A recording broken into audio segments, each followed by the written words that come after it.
नमस्कार, मी शीतल खराडे. आपण पाहता श्रीगोंदा ऑल महाराष्ट्र न्यूज. आजची बातमी. आदरणीय दादांचं मी विशेष आभार मानतो. आपण इतकं उत्तम असं बिल आणलेलं आहे.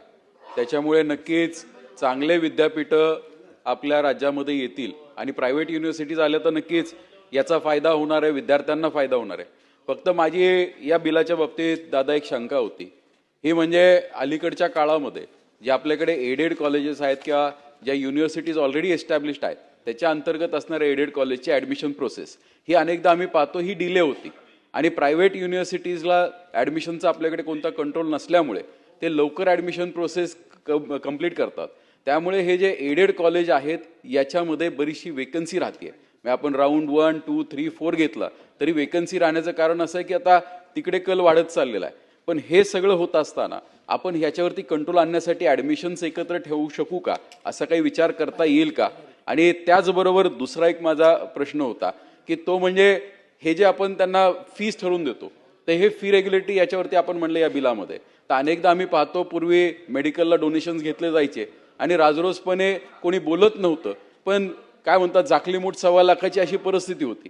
पण आता जर पाहिलं आपण तर पूर्वीचे मेडिकलचे फीज म्हणजे MBBSचे फीज असतील किंवा जे तत्सम कोर्सेस आहेत याची फीज काही पटीने आता प्रायव्हेट युनिव्हर्सिटीजमध्ये वाढलेली आहे. तर याची ही जी डिस्पॅरिटी आहे ही आपण कशी कंट्रोल करणार आहोत, हा एक माझा दुसरा स्पेसिफिक प्रश्न होता. त्याचबरोबर मायनॉरिटीचे जे काही आता प्रायव्हेट युनिव्हर्सिटीज याच्या माध्यमातून येऊ शकतील तर ह्या युनिव्हर्सिटीजमध्ये आपल्या शिक्षणावरती काही कंट्रोल असणार आहे का?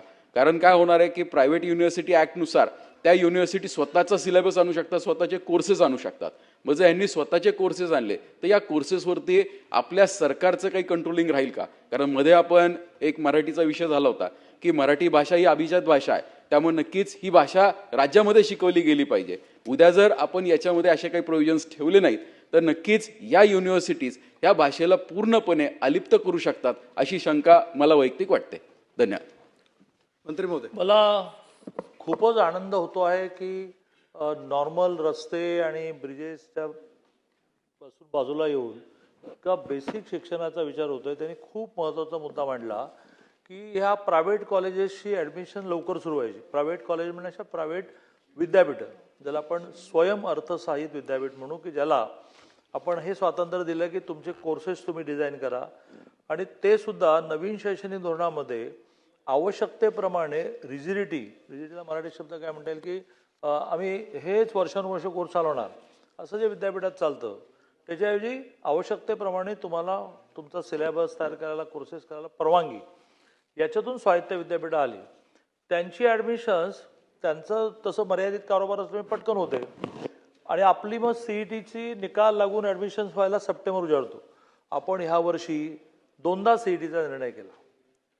एक CET होईल आणि लगेच दुसरी CET होईल, ज्याच्यामध्ये विद्यार्थ्यांचं पण भलं काय झालं की त्याला समजा तो 2 CETला बसला तर एका CETला त्याला आधीच्या कमी मार्क्स मिळाले तर तो दुसऱ्या CETमध्ये नाहीतर मग एकच चान्स होता त्याला.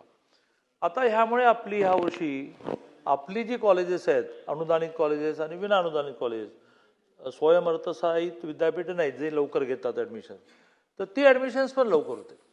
आता त्याच्यामध्ये त्या स्वयं अर्थसहाय्यितला असं कंट्रोलच करता येईल का की सगळ्यांची ॲडमिशन्स एका वेळेला करू, याच्यावर पण विचार करू. पण ऑलरेडी ह्या वेळेला आपण 2 CETचा निर्णय केल्यामुळे आपली ॲडमिशनसुद्धा लवकर होतील. धन्यवाद अध्यक्ष महोदय. मी दादांचे विशेष आभार मानतो की जे काही आम्ही प्रश्न विचारले त्याचे बहुतेक सर्व त्यांनी समाधानकारक उत्तरं तर नक्कीच दिलेली आहेत. माझं फक्त एकच या ॲक्टमधली दादा शंका आहे की आपण जसं मगाशी म्हणालात की ह्या संस्थेला एक स्वायत्त असणार आहे की कोणताही कोर्स ते चालू करू शकतात. तर आपल्याकडे धार्मिक शिक्षण जर उद्या ह्या संस्थेंनी चालू केलं तर उद्या धार्मिक शिक्षणाचा प्रसार याचा गैरवापर काही ठराविक समुदाय करू शकतील. तर असा काही आपण ॲक्टमध्ये काही प्रोव्हिजन्स करतोय का? कारण शेवटी काय म्हणलं आपण की अनएडेड प्रायव्हेट प्रोफेशनल एज्युकेशन, आज धार्मिक प्रॅक्टिससुद्धा काही प्रमाणामध्ये प्रोफेशनल झालेली आहे.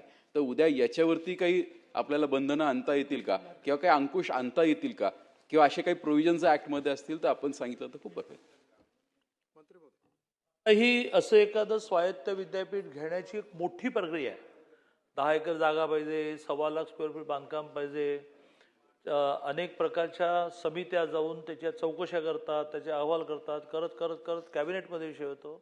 मग तो आपल्या विधानसभा आणि विधान परिषदेमध्ये त्याचा कायदा होतो. प्रत्येक वेळेला सगळी मुद्दे येऊ नयेत चर्चेला, म्हणून मग आपण त्याचा एक अमरेला ॲक्ट केला आणि मग त्या अमरेला ॲक्ट मान्य आहे सगळा. असं झाल्यानंतर मग आपण फक्त एक लाईनचा, आजही त्यातला एक विषय आहे, तो एक लाईनचा फक्त आपण त्याच्यामध्ये ॲडिशन करतो. आणि म्हणून कुठलं शिक्षण देणार आहेत, प्रामुख्याने शेवटी स्वायत्त विद्यापीठं ही प्रोफेशनल कोर्सेससाठीच असतात, त्याशिवाय ते चालतील कसे. ते समजा टेक्नॉलॉजीमधले काही कोर्सेस काढणार असतील, AI बेस काही करणार असतील तरच मुलं येतील, नाही तर बाकी आपल्या संस्था खूप आहेत. त्यामुळे ऑलरेडी हे चेकिंग करून तुम्ही काय प्रकारचे कोर्सेस सुरू करणार आहात, मगच त्यांना परवानगी दिली जाते. आणि त्या परवानगीचे मंत्रिमंडळ, विधानसभा, विधान परिषद, राज्यपालांची सही इतके टप्पे आहेत.